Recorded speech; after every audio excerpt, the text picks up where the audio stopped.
All right, everyone. Welcome to the live stream. Welcome. I have a very special guest with me, Kylse Chasse, and I'm going to bring him on right now. Hello, Kyle. Hey, what's happening, man? Oh, okay. Give me 1 second. I was afraid of this.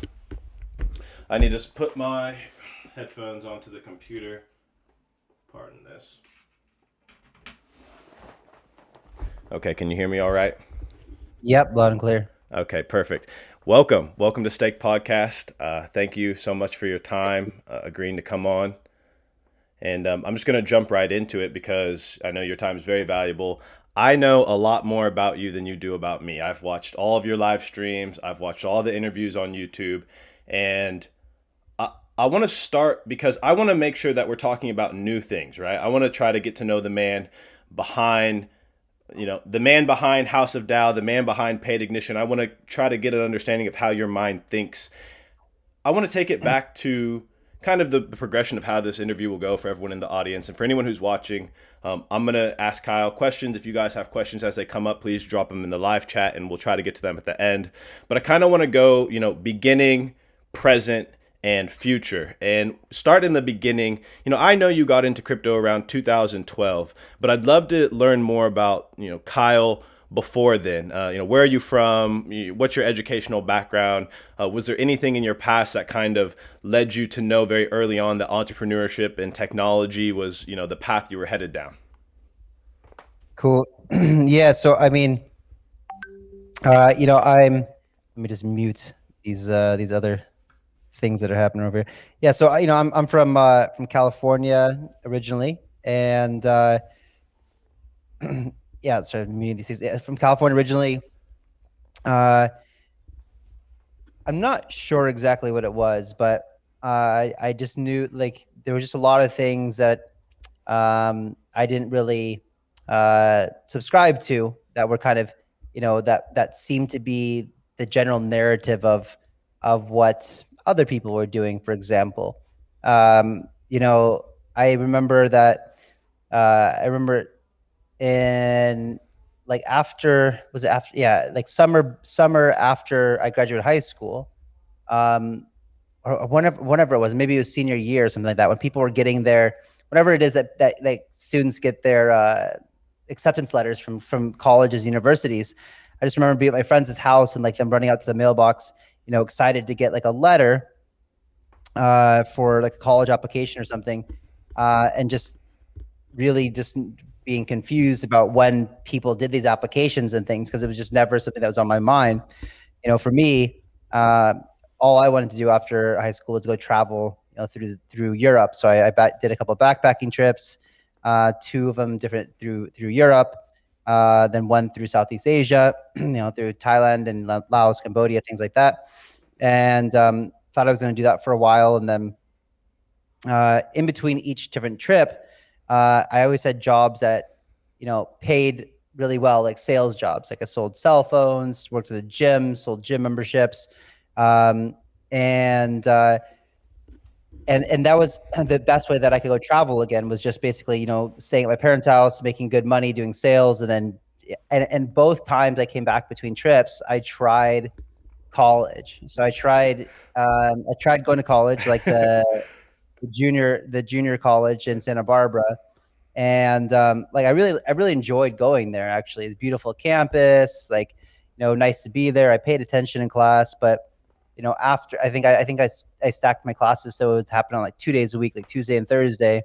And after school, I went to my job to make money, and then would go home, live my life or whatever, go back to my job or whatever it was, and then I would forget the night before school that I like had school again the next day. So then I just wake up and go back to school.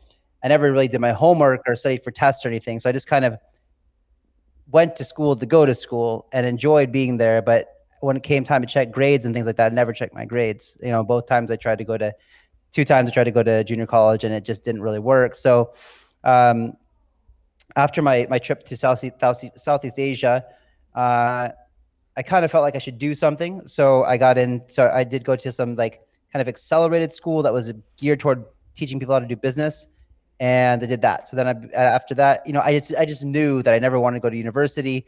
I never wanted to be somebody who was applying for a job to a boss so I could show them my fancy university degree that would have to like be, work for them forever.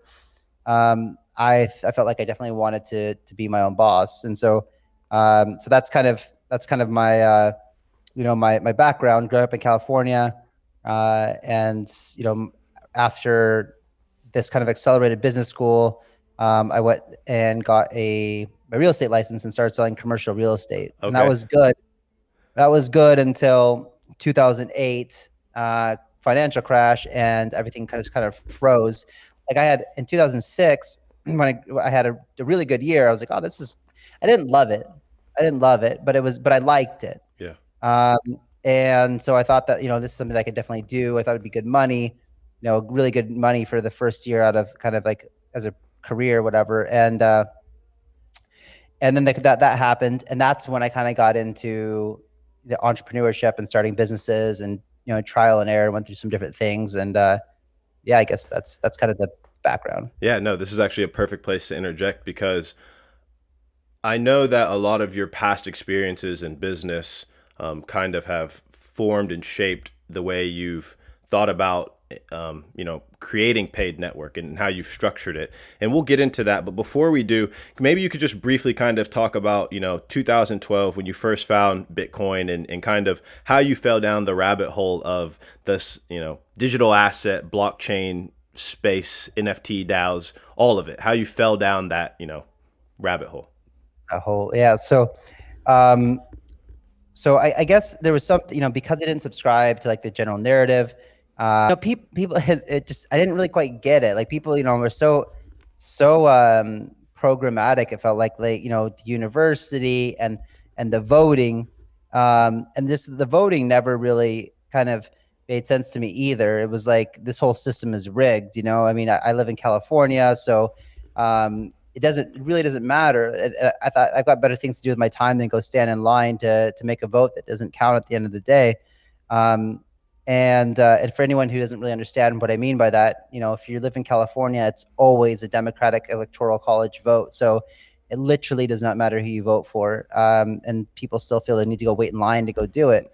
And I really liked, I mean, a lot of things that make sense to me. And I really liked, these quote unquote conspiracy theories. Like, I'm like, well, this sounds pretty legit. Like, how come you guys don't have answers for these things? Like the 9/11 thing, like, yeah, okay, maybe it's pretty far fetched, but at the same time, like, they're asking some pretty good questions that you guys could at least answer for us, And then I watched a film one time called The Zeitgeist, and that, that told me about the Federal Reserve and the money printing and how that was a rigged system, a system built on debt.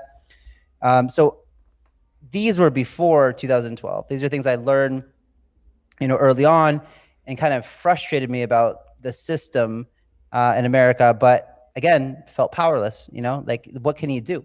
What can you do as a citizen? You can't really do anything. Your really vote doesn't count. You're powerless.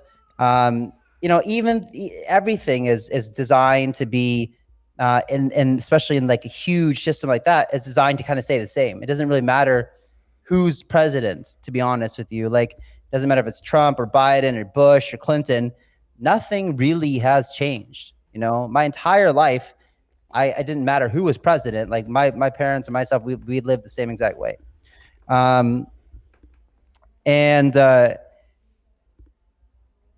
So I learned about Bitcoin in 2012 from Silk Road.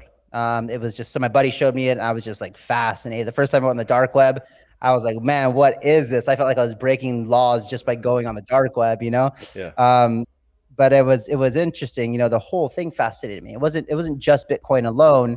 In fact, it wasn't even Bitcoin at that time that really fascinated me. It was more the dark web that fascinated me. But so that was the first exposure to Bitcoin. And then in 2013, this whole thing with WikiLeaks happened where, where basically, they do the thing that they try to do all the time when they don't like what you're doing, and for a nonprofit like WikiLeaks, what they try to do was cut off all the payment rails to their nonprofit. So Visa, MasterCard, the banks, Western Union, All these guys said, hey, no more contributions to WikiLeaks. As a nonprofit that didn't have any money, that would really hurt them. But Bitcoin existed at this time, and so someone said, hey, try Bitcoin, and money could start flowing in again. And I saw this happen, and this is my big aha moment when I realized, for the first time ever, people were able to circumvent the central powers that are controlling everything. Yeah, no, I completely agree and completely understand, especially your sentiments around the system and how you felt like this was an opportunity to move outside of that system. And I want to go before we jump right in. This actually is the lead into paid network because I kind of want to understand a little bit more about the genesis story and kind of the inception around paid network and what was your motivation. I know that you have Master Ventures, which maybe you can also just kind of give a breakdown for the listeners. Master Ventures and its relationship to paid network, and then House of Dow, and kind of the triangle of the three. I mean, that's a lot to go into, man. Yeah, but the high level, very high level, because I want to focus on yeah, paid network. yeah. I mean, so I've been, you know, like I've been uh, thinking about like a revolution for a long time because of this whole idea. Like, I want to make change. I want to disrupt the system, but it can't really be done, in a big system that's meant to not be disrupted. So that's why I left the States. What year was that? 2000, that was 2017. Um, so a lot of this is, keep in mind, this is kind of how I grew up. A lot of this is in the back of my mind. I thought blockchain was key, especially when we started thinking about looking at DAOs and things like that. So like with, even with Ethereum, back in like early 2015, we're starting to see like how this DAO is forming and the decentralized governance idea. And that was like a whole new paradigm shift of like, wow, we can actually have a decentralized governance structure. In more so ways than Bitcoin allows. So basically, since 2013, I started building, and to do high level, I've done everything in the space from, advising, investing, incubating, institutional investing, building token economics, marketing, PR, whatever.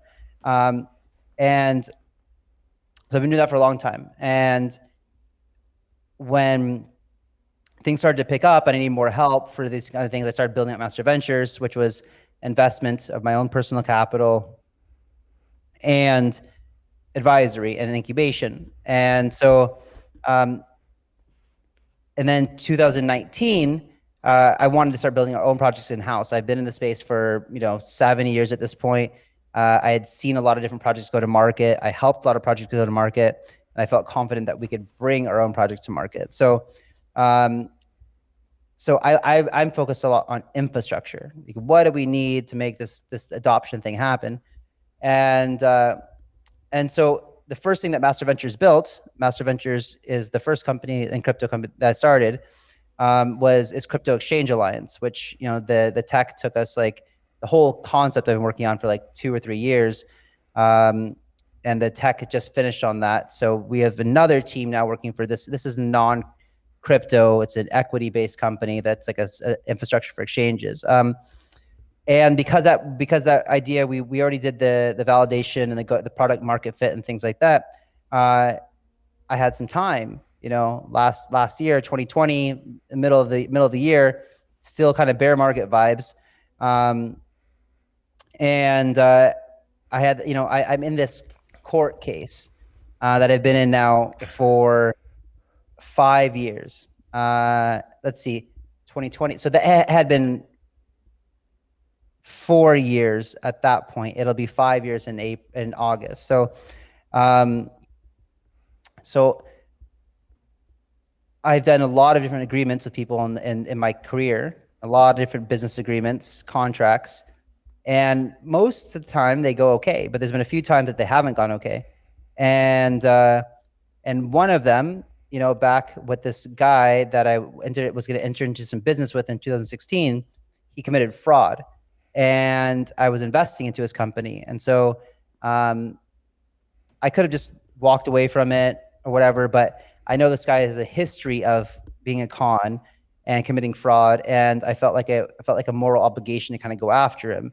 Um, that's when I learned the lessons of the inefficiencies. I mean, of the entire court systems and the civil legal systems, attorneys and things like that. This is now almost 5 years later, hundreds of thousands of dollars later, and it's still not dealt with. And talking to other people, everybody has these stories. And when you're doing a deal with someone and they screw you over, they violate the terms of the agreement, you don't have recourse. You don't really have anything you can do.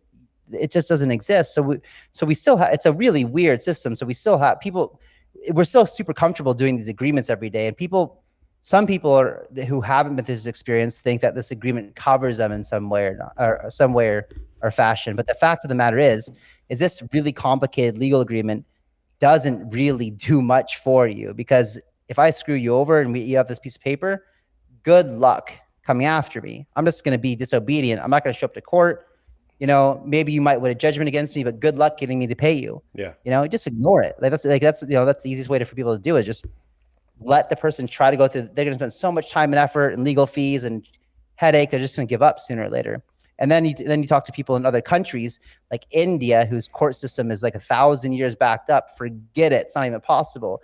Africa, I talked to guys over there in Africa, everything's so corrupt over there that, it doesn't even matter if you're right or wrong, because somebody just pays someone off and you're screwed anyway in that situation. Like, the whole thing is messed up everywhere. So I realized this and just thinking, well, there must be a way more efficient way for us to do business, but just why aren't we doing it? And that was kind of the inception of Paid Network.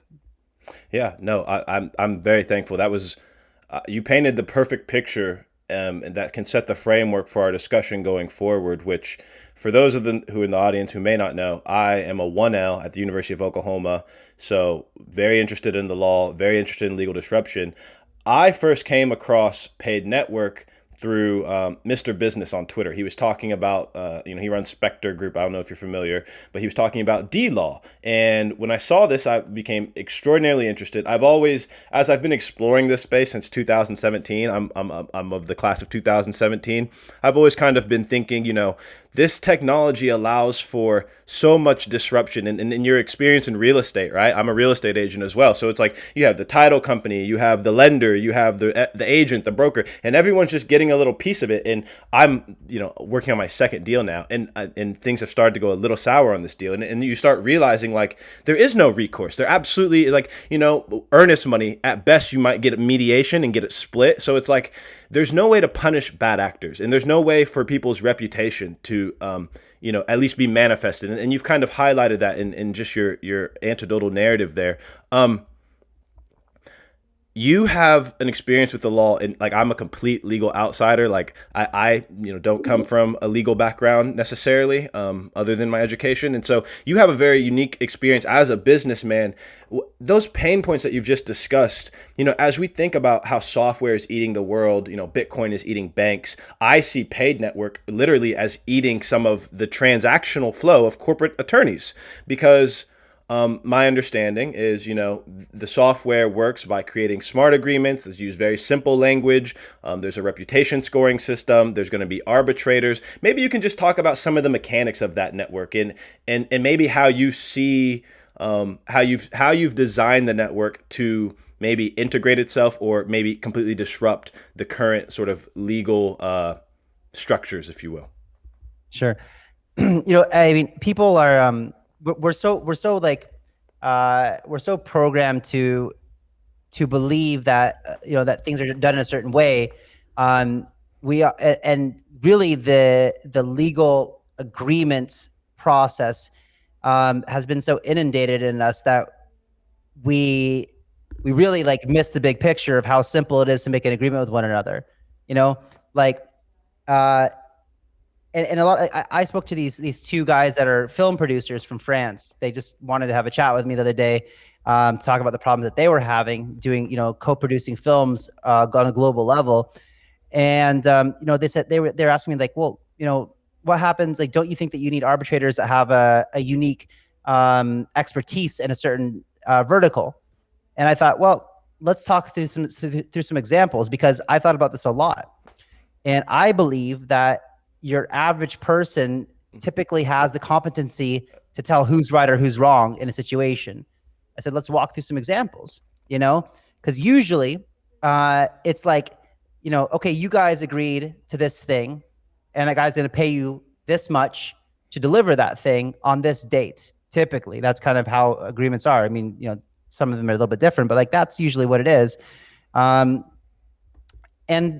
it's either the person delivered or they didn't. They're late or they're not. They have a valid reason or they don't. And these things are really, really usually pretty obvious to tell, like who was right or who was wrong in the situation. So whenever we negotiate a deal, the deal's done in layman's English, very simple terms. In fact, it's like bullet point types of terms. But for some reason, when we go to sign this deal, we then feel a need to put it in some super complicated, very long legal agreement. Why do we do that? Well, I don't know. It's just the way that things are done, But no, what if we made deals in the same kind of context of the way that we negotiated them? So instead of being 15 pages of legalese, it's a half a page or 1 page or some bullet points, a very, very simple agreement. And then, create this, what we're calling these smart agreements, which are basically just kind of like a full feature set. You have the standard agreement this kind of like that you're using, standardized kind of almost template that just fills out all your information. And then if things change, like in the course of our life, like let's say that I'm going to build a website for you, and I tell you that I'm going to have it done in 2 weeks, and it's going to cost $5,000. So we agree on that. We agree that it's going to be 1 page. It's going to have these sections, whatever. You put the money in escrow. I start doing work. I told you I was going to deliver in 2 weeks, but all of a sudden, like, all of a sudden something happened. Like, my mom died or something. So then I'm like, hey. So then I would be like, hey man, listen, is it cool if I get it to you a few days later because I have this family emergency I need to attend to? And you just might say, yeah, that's fine. It's okay. And so we can have this immutable transaction messaging in the app, because sometimes agreements change and people understand that, or at that point you could have said, hey, no, I really need it done. Like, I need you to give me money back so I can move on and find somebody else, or maybe you were cool with that. But either way, like, it's all in a message history so we can see the communication. And if then I went and attended to my family emergency, and then you said, hey, dude, you said you were going to, in the contract, you said you were going to give it to me by this date. And I said, yeah, but you told me I could. So then you want to open a dispute. Then we have these decentralized arbitrators who can come and look at the evidence uploaded by the two parties. They can see the transaction or the communication history and see what our communication was. So it's like having all these tools, the escrow, the communication between the two parties on an immutable type of ledger where the conversation history is tracked. So we can keep track of these really important points that really could change the terms of that initial agreement, which you don't really have in standard legal agreements either, because you and I can make an agreement. We can hop on the phone, talk about something else. I think that you are cool with these terms, but then we just have this piece of paper in the legacy world that says, no, it wasn't. It's not in writing. So I think the whole platform that we're building is much, much better on so many levels. And it just, disputes should be settled in a quick and efficient way without a whole, but it shouldn't take a lot of your time and effort in your life, because we're all busy. We all have things to do. Nobody has time to go deal with the traditional legacy court system world. Nobody has that time. And so many questions, and I'm just going to start diving into them. But how are arbitrators chosen? Yep. So it will be, so first of all, you will have to be staking a significant amount of paid. And this goes like in game theory, where, we believe that if you hold a lot of your assets in that native token and paid token, you're going to want to do what's best for the ecosystem. So you're going to want to be a good actor. And so this will be a position that people can, basically stake their way into. And we're using Chainlink's VRF, which is a way on a decentralized system to verifiably, it's called verifiable random function. Basically, it's an RNG. It randomly chooses people out of a selection. So the arbitrators will be chosen at random, 3 of them, to look at the evidence, and they will be anonymous. They won't know who each other are, and the people in the dispute won't know who they are. And if we can help it, they won't know who the parties having the dispute are either. But that may be hard to hide based on the evidence that's uploaded. And I want to make sure I understand. So let's say I entered into agreement with Bob, and Bob lives in California. So I'm going to deposit some maybe paid tokens, maybe Bitcoin or Ethereum, into an agreement as collateral. He's going to do the same. They go into this escrow contract. A dispute arises, it gets arbitrated, a decision's rendered, and at that point, the agreement will kind of automatically, based off the arbitrators, disperse the funds to the party they decide it belongs to. Correct?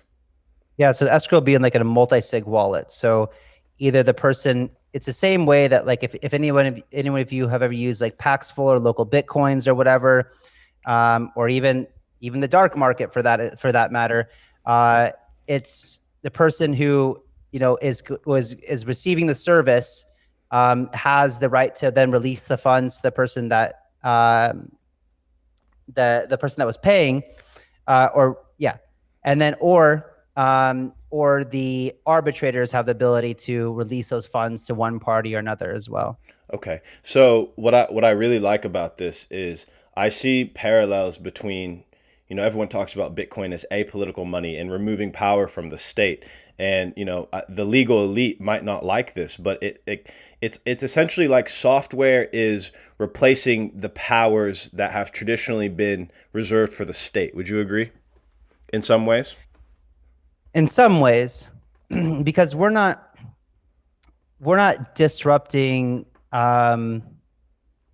criminal laws, right? We're not disrupting some of the really important laws that are being created. We're not disrupting laws, for example. We're disrupting business agreements. So it's more like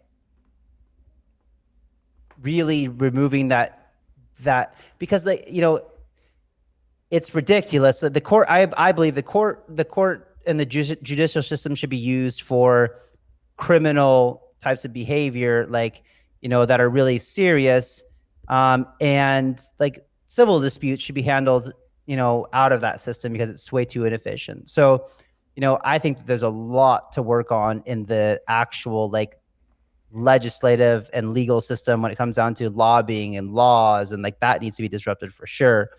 This was a personal pain point and really I know for all business people around the world. Yeah. Would you agree with the assessment that the strength of the network relies in the trust and I guess maybe not the trust, that's not the right word, but at least the credibility of people's faith in the arbitrators? Yeah. Would I say that the strength of the network relies on the credibility of the arbitrators? That was the question? Yes, sir. Right? Yeah. So this is something that, so we've thought about this quite a bit. It's in order for it to be a decentralized system, you have to kind of have to trust that that's going to be the case, but it's going to require a significant amount of paid tokens, a significant amount, in order to qualify to become an arbitrator in the system, meaning that your average person can't do it. So the goal, and I really don't see why people would want to do it either, unless they kind of took it somewhat seriously, considering the fact that their value is at stake, right? So let's say that somebody had to put up $250,000, for example, of paid tokens to become an arbitrator. It's a lot of money. And the last thing that they want to do is have people start bitching and complaining about how useless the arbitration system is within paid network. If that's the case, their money is locked. It's at stake. And if people start losing trust because the arbitration system is horrible, there's no justice being served, people are going to start losing faith in the system, and selling their tokens. Price will drop. Demand will drop. Supply will become more abundant, and people who have their value locked will be losing value. So again, this comes back to game theory. So it really does depend on the quality of the arbitrators that come in. There's things that I've thought about to prevent bad actors in that position. Like, let's say that you got 3 arbitrators that are always called on every type of case, but one guy, because we'll keep track of the arbitrators who voted yes, who voted no, who voted Bob, who voted Alice. And if there's one person that constantly is voting against the other two in many, many situations, you have to kind of start to look at this person, and maybe we'll have another arbitrator or another group of arbitrators look at the kind of track record of this person and saying, like, this guy clearly isn't, he's making his decisions, or she's making their decisions based on, in 1 minute, they have obviously haven't looked at the evidence. They're just doing it carelessly, and if that's the case, they're also at stake of losing they're also at risk of losing their stake. Yeah, so as I started thinking about this network, and I'm kind of gonna get, I don't know if you watch Marty Bent's Tales from the Crypt, but he always talks about getting a little cosmic. So pardon if we get a little cosmic here. When I first started thinking about paid network, I'm always just thinking about how I can kind of break outside of the normal rules, and I can really see this kind of system being adopted by, I mean, the next generation of attorneys being arbitrators. People who want to, like, I was just attending your live stream, and you were talking about, I mean, this is a way that the way imagine it is it could be a career for people in terms of, participating, staking. And I say all this just to say, who do you imagine as being some of the first early adopters? Do you imagine it being, big law firms who are trying to provide good service? Because I see it's a value proposition. Like, I think about it like this. If I come into Oklahoma, there's 3 big law firms, maybe 2 in Oklahoma. If I start a new firm and I, put myself on a value proposition to my customers of, hey, look, I'm using technology that's going to save you money ultimately. So you should be my client, because by adopting this technology up front, yes, this is new, but like what we're actually doing is we're saving you money in the long run, because by having done this, you're going to make your business so much more efficient. You're going to have to deal with lawyers less. And so it's like, I think that the incentives of big law firms is to keep the system as it is now. And so I'm interested to hear your thoughts. Do you imagine that this is going to be, freelancers who adopt it? Is it going to be esports people? Is it going to be, influencers who are doing business with, everyone international? I mean, you talked about the film guy. Do you see it being big lawyers? Who do you imagine stepping in? And honestly, maybe you could even give me some advice on, like, hey, like, I'm a small bag holder of paid, like, I'm obviously paying student loans to go to law school, but like would really want to do something like this. So maybe you can just give some of your insights there. Yeah, I mean, the low-hanging fruit is everybody in the crypto industry. That's the easiest, because we still need, anybody outside of crypto is going to have to get used to the idea of using digital currency to do anything. What is staking? What am I paying for the service for? Blah blah blah. But I think that that's also why I'm really excited about today, because it's so much more mainstream than it was even in 2017. Certainly a hell of a lot more than 2013 when I tried to do the Bitcoin lottery. So it's something, and along with this comes central bank digital currencies, which is going to be shoved down everyone's throat soon enough. China's already rolling it out. The states are talking about it. Everyone's doing their own, which will get everybody used to using a digital currency. When this happens, everybody will be used to using digital currency, which means that everybody will be familiar with using crypto apps. At that point, paid network becomes a lot more feasible for every industry. In the meantime, crypto is growing. Blockchain, last I looked at it, was like 85% year over year, probably even more now. So if we could just start natively in this industry, there's a lot of entrepreneurs, it's huge industry already, but it's still small compared to things. So, I see it. I mean, we've already have a ton of partnerships on board of people who want to use this stuff already. Everybody I talk to, feels me on the pain points here and just says, like, yeah, I mean, every single time that we sign an agreement, it's useless. It's pointless. People ask me if I want to sign an NDA. I was like, dude, come on. You and I both know it's not going to do anything. Yeah. It's pointless. So, but yes, we, like, one of our advisors, Yori, he's on board, been helping us a ton for everything. But one of the reasons that we took him on specifically was because he has experience doing enterprise contracts, the modular contracts for big enterprises like Shell and things like that. And so probably in Q3 of this year, maybe Q4, after the full kind of mainnet rolls out for small, medium businesses, we want to tackle the enterprise business world as well. So I don't think that there's any industry that couldn't benefit from using a system like we're building. The only exception might be for sums that are tremendous. Like let's say, because there becomes a point when there's enough money on the line, or maybe enough complexity on the line, that you might need a traditional like lawyer, like legal type thing, where there's millions and millions of dollars at stake. Then maybe. But at the same time, if you're really low, if you're really rich, and it's normal for you to do a deal for a couple $1,000,000, and even if it goes south, you'd rather trust paid network than lawyers and 5 years of your time and hundreds of thousands of dollars legal fees. Maybe you use it anyway, but again, it's just like it's just a better system, and we're building redundancies into it as well. So if you're unhappy with the first result from the first set of arbitrators, you could stake more tokens to get a second, a kind of an appeal of sorts, where another set come in and take a look as well. Okay, that that was one of my questions as well. So thank you for that. I want to transition now a little bit to talking about, Ignition and some of the projects that are being launched on top of Paid Network.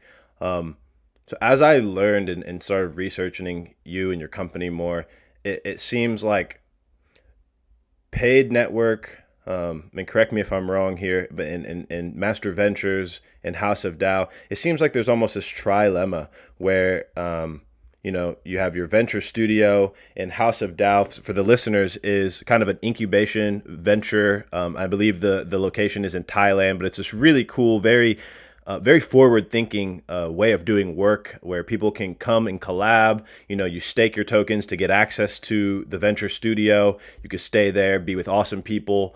So just super, super, super cool. And Paid, I see these projects that are being launched on Ignition as like all part of this big ecosystem, whereby people who participate in the network, it's almost like being part of a republic in a weird way, if that makes sense. And so I'm interested to hear your thoughts about, well, before we get too cosmic, I just want to hear about, tell us about Ignition, tell us about Shadows, the projects that are launching on top of, and sort of what is your mission there, and yeah. So I've always wanted to, like, I saw what happened. I take this industry, like, I have a lot of fun, but I take it very seriously. Like, it's my life, And I sold my company, like I told you before, in 2013, bought Bitcoin, and by late 2015, early 2016, I realized I would have to work again in my life if I never wanted to. But I tried not working for a while and realized that was life I didn't want to live either. It was super boring, and I love this industry. So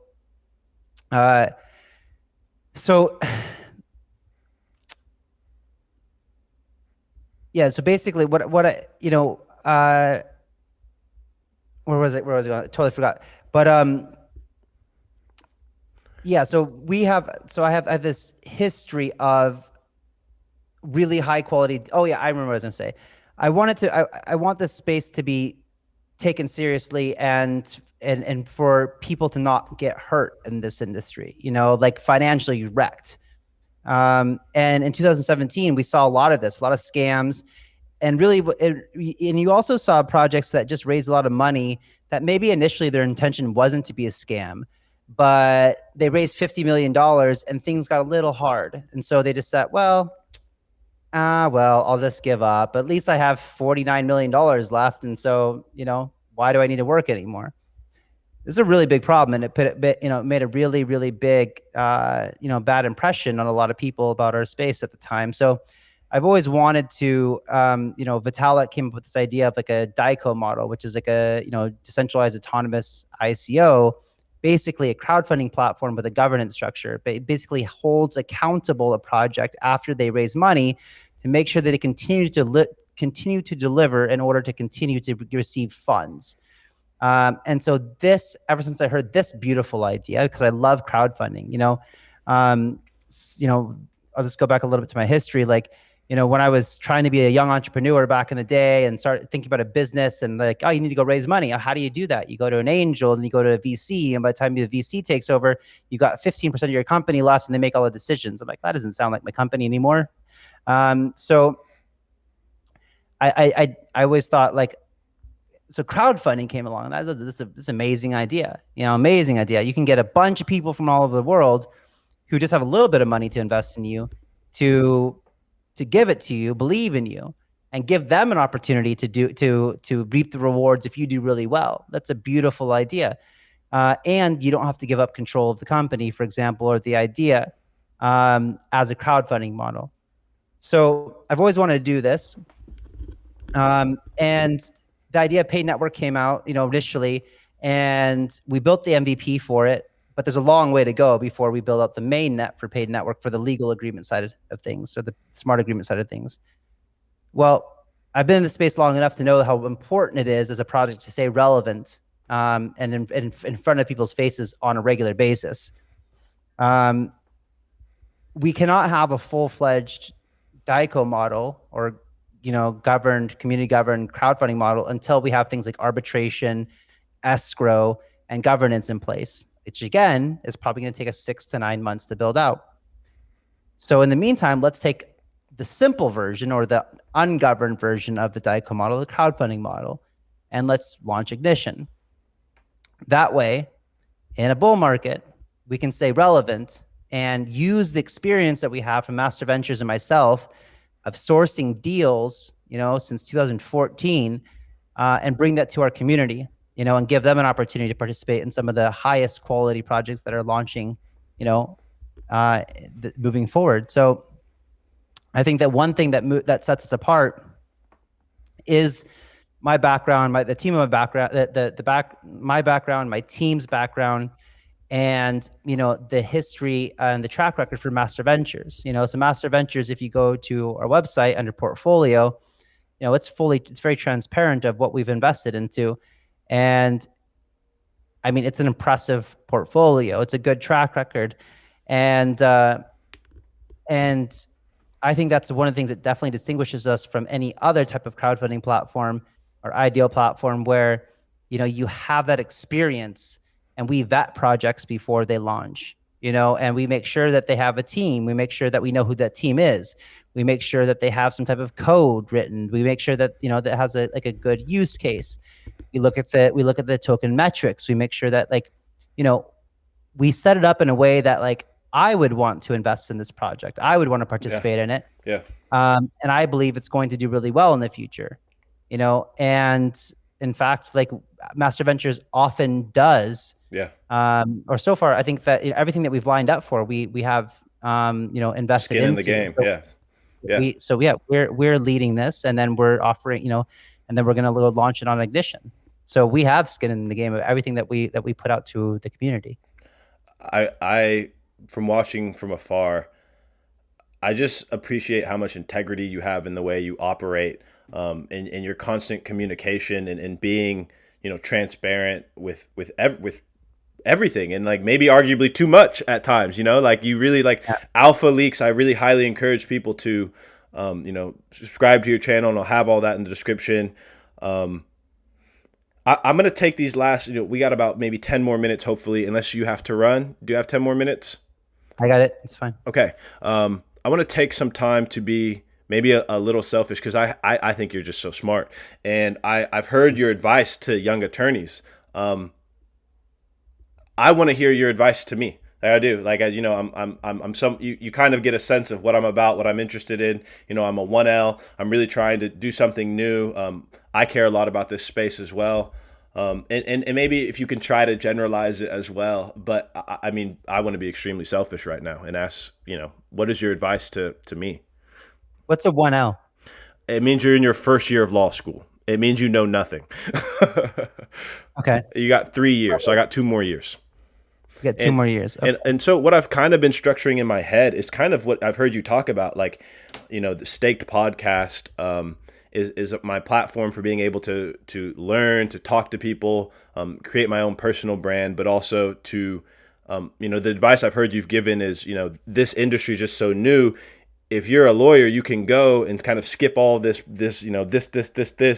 just by going to a conference, handing out your business card, being like, this is what I want to do. So if you can maybe even give me the next level deeper, like, that next hack that will really prepare me. So when I'm ready to do that I'm ready. Yeah. Look at like, so, I'll give you an example. So Mike Migleo, he's the CEO of Bridge Mutual. Mike, when I met Mike, like, he's young, man, like probably fresh out of law school, but he didn't care, man. He just went to, that's exactly what he did. He just went to, like, it's exactly what he went to a conference. That's what I'm pretty sure that's where I met him. I can't remember now. It was a while ago. But he's like, yeah, I'm a crypto attorney. I'm like, damn, cool. Like, there wasn't hardly any around. And especially if it was, if it was someone that was maybe a little bit more affordable than the $700 an hour guy, because there's only one big firm in town that's doing it. But regardless, everybody in the industry needs some type of crypto attorney. And dude, man, I'll tell you what, we're trying to set up a fund for Master Ventures right now. So Master Ventures up until this point has been private equity, my money. But for the first time, we're actually now trying to set up an LP fund, a proper venture fund. And it is so complicated. Like, you can't even, I can't get a straight answer from anybody. Oh, you got to do this and that, and it's super complicated and blah, blah, blah. It's a nightmare. I'm like, man, I know a bunch of people want to give me money right now so I can invest it for them. Like, just tell me how to do that. And they're like, oh, well, you can take crypto, take cash. I was like, I don't even want to take cash. Oh, that's even more complicated. If you want to take crypto, fuck. Like, this is so there's, anyway, that's my little rant, because I'm like, dealing with these guys again, these lawyers again. Yeah. They're the worst. Real estate agents and lawyers are literally some of the worst. And I'm like, I'm in both these industries. I don't know what it says about me, but don't forget a used car salesman then. Oh yeah.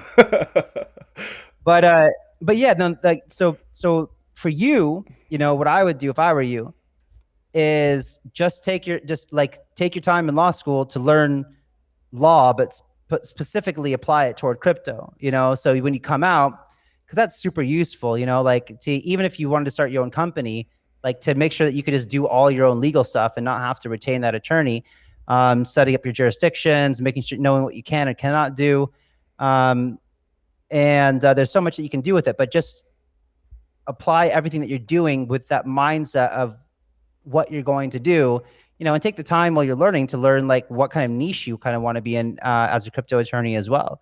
I can't really tell you which kind of niche you should pick, or if that's what you really want to do as law, but like, it just seems like more interesting, because you're really just giving people advice in crypto of like, yeah, you can and cannot say that, you can and cannot do this. There's not really a whole bunch of like litigation. It seems like, maybe focusing on international law is probably a lot more important than domestic law. I mean, my advice for everybody is just ignore the United States altogether. Yeah. Like, why would you want to? There's so much money and business in the rest of the world. If you're the one country that's gonna mess with you severely if you do something that, if you so much as sell a token to an American, like, they can come after you. Yeah. So international law would be much more relevant, considering that you're interested in crypto. But in a more general perspective, yeah, that's the thing. It's like, exactly, you can graduate law school. COVID hopefully will be over by then.